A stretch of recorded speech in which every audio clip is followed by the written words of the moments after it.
sommaire, une enquête menée par la MFE à ne pas manquer, le marché français de l'immobilier de luxe en berne, la fermeture définitive du lycée français à Diego Suarez à Madagascar, ouvriers français et américains main dans la main, intouchable favori pour les Oscars 2013, une trentaine de propositions pour relancer l'industrie française et les 24 heures chrono de l'International 2013, une émission qui vous concerne. La MFE vous invite à donner votre avis dans une enquête Expatriation 2012. Cette enquête vise à mieux répondre aux besoins des Français désirant partir s'installer à l'étranger. Cela vous concerne donc. Rendez-vous sur www.enquête.mfe.org. Vous avez jusqu'au 31 décembre prochain pour y participer. Les résultats de l'étude seront disponibles début 2013 sur www.mfe.org. Des Français résidant en Amérique ont posté sur Génération Expat, un think tank des Français de l'étranger, certaines idées pour relancer l'industrie française. Ces propositions traitent principalement de l'environnement des entreprises et donnent des conseils stratégiques pour chacun des secteurs en France. C'est ainsi qu'ils ont formulé plusieurs réformes sur, entre autres, le financement de l'industrie et de l'actionnariat et sur le système administratif et social. Leur vision de l'industrie française vue de l'étranger et leur expérience leur ont permis de réunir leurs idées en 33 propositions qui ont été remises au ministre du Redressement productif Arnaud Montebourg. Vous pouvez consulter le document sur www.generationexpat.fr. C'est un moment difficile pour le marché français de l'immobilier de luxe. Plusieurs riches propriétaires revendent leurs biens avant de partir à l'étranger à cause du durcissement de la fiscalité en France.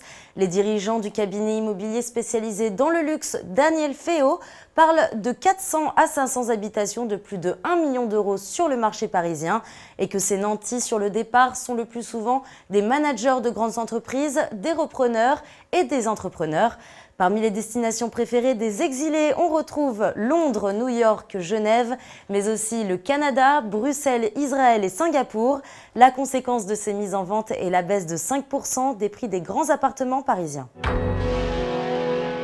Après la fermeture du lycée français de Fianarantsoa à Madagascar en janvier 2011, c'est au tour du lycée français de Diego Suarez, toujours à Madagascar, de fermer ses portes. Les enseignants ont eu la mauvaise surprise de découvrir lundi 15 octobre dernier la fermeture définitive de ce lycée qui accueillait 80 élèves et disposait de frais de scolarité allant de 796 € à 1 771 €. La raison principale est bien évidemment financière et les élèves seront sûrement transférés en internat au lycée français de la capitale de Madagascar.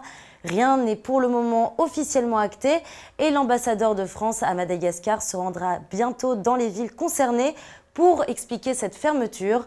La communauté française ne compte cependant pas se laisser faire et enchaîne les manifestations ainsi que les meetings. Plusieurs dizaines d'anciens salariés de Samsonite, dont certains Français venus spécialement des Nains-Beaumont, ont apporté leur soutien aux salariés de Sensata Technologies lundi dernier lors d'une manifestation à New York contre Bain Capital, la société fondée par le candidat républicain Mitt Romney. Ces ouvriers français et américains ont un point commun. Samsonite et Sensata Technologies ont toutes deux été rachetés par Bain Capital.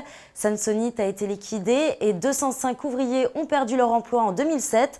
Sensata Technologies, quant à elle, ne va pas tarder à être délocalisée en Chine, faisant perdre leur emploi à des ouvriers américains. La manifestation ne s'arrête pas à New York. Les manifestants se rendront ensuite à Boston afin d'y rencontrer un juge pour mener une enquête contre Bain Capital. Intouchable serait parmi les favoris pour l'Oscar 2013 du meilleur film étranger selon nos confrères américains du Hollywood Reporter. Le film d'Eric Toledano et d'Olivier Nakache a rapporté plus de 380 millions de dollars à travers le monde. Mais rien n'est joué, 71 films sont en concurrence et seulement 5 seront désignés en janvier prochain. La 85e cérémonie des Oscars est prévue pour le 24 février 2013. Vous qui résidez à l'étranger, cette émission vous concerne. Les 24 heures chrono de l'International, coproduite par Mondissimo et TV5 Monde. Vous traversez les 15 et 16 janvier 2013 et ce pour la 7e année, 24 villes du monde. Pour connaître l'itinéraire et participer, contactez-nous sur info@mondissimo.com. Merci de nous avoir suivis, à bientôt.